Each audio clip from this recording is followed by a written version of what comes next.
चांदी एक ऐसी धातु जिसके बारे में हम दो बातें सुनते आए हैं। एक कि ये सोने की तरह ही मुश्किल समय का साथी है, एक सुरक्षित निवेश, और दूसरा कि आने वाला भविष्य यानी ग्रीन एनर्जी और नई टेक्नोलॉजी के लिए ये बेहद जरूरी है। लेकिन आज हमारे सामने जो विश्लेषण है वो इन दोनों ही धारणाओं को पूरी तरह से पलट देता है। बिल्कुल, ये विश्लेषण चांदी की कहानी में मौजूद 5 बड़े संरचनात्मक जोखिमों को उजागर करता है और इसमें कुछ बातें तो वाकई चौंकाने वाली हैं। ये दिखाता है कि चांदी की चमक के पीछे की हकीकत कुछ और ही है। तो चलिए सबसे बड़ी धारणा से ही शुरू करते हैं, सोलर एनर्जी। आम सोच तो यही है कि जितने ज्यादा सोलर पैनल लगेंगे चांदी की मांग उतनी ही बढ़ेगी, लेकिन स्रोत बताते हैं कि असल में इसका उल्टा हो रहा है। हाँ, और इसकी वजह है एक शब्द, थ्रिफ्टिंग, यानी कह सकते हैं बचत। चांदी एक महंगी धातु है, तो कंपनियां लगातार इसका इस्तेमाल कम करने के तरीके खोज रही हैं। एआई को सोलर और सनराइज जैसी कंपनियां अब चांदी की लगा तांबे का इस्तेमाल कर रही हैं। तांबे का? जी, जो ना सिर्फ 100 गुना सस्ता है बल्कि 1000 गुना ज्यादा मात्रा में उपलब्ध भी है। 100 गुना सस्ता? ये तो बहुत बड़ा अंतर है। इसका मांग पर कितना असर पड़ा है? असर बहुत गहरा है। आप आंकड़े देखिए, 2009 में एक सोलर सेल में करीब 521 मिलीग्राम चांदी लगती थी। 521 मिलीग्राम? जी, ठीक है। आज ये मात्रा घटकर 10 मिलीग्राम से भी कम हो गई है और कंपनियां इसे लगभग 0 तक लाने की कोशिश में हैं। सिर्फ 10 मिलीग्राम? अरे ये तो लगभग गायब ही हो गया।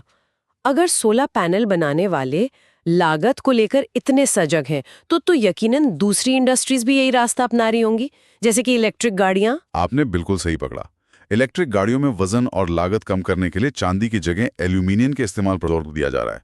5G इंफ्रास्ट्रक्चर में भी तांबे का इस्तेमाल हो रहा है। अच्छा। तो चांदी का अपरिहार्य होना, यानी जिसके बिना काम ना चले, ये बात अब एक मिथक बनती जा रही है। तो एक तरफ तो नई तकनीकें ही इसकी मांग घटा रही हैं, लेकिन आपूर्ति यानी सप्लाई का क्या चांदी दुर्लभ होती जा रही है? ये एक और दिलचस्प पहलू है। चांदी की आपूर्ति के 2 बड़े स्रोत हैं और दोनों ही इसकी कीमत को बढ़ने से रोकते हैं। पहला है रिसाइकलिंग। सदियों से इकट्ठा की गई चांदी, चाहे वो गहनों में हो, बर्तनों में या पुराने इलेक्ट्रॉनिक्स में, वो एक बहुत बड़ा शहरी खदान बनाती है। शहरी खदान मतलब अर्बन माइन? जी, जैसे ही कीमतें थोड़ी बढ़ती हैं, ये पुरानी चांदी रिसाइकल होकर बाजार में आ जाती है और बढ़ती कीमतों पर लगाम लगा देती है। ठीक है। और दूसरा स्रोत? वो चांदी के बाजार का सबसे अजीब पहलू है। दुनिया की 70% से ज्यादा चांदी सीधे चांदी के खनन से नहीं आती।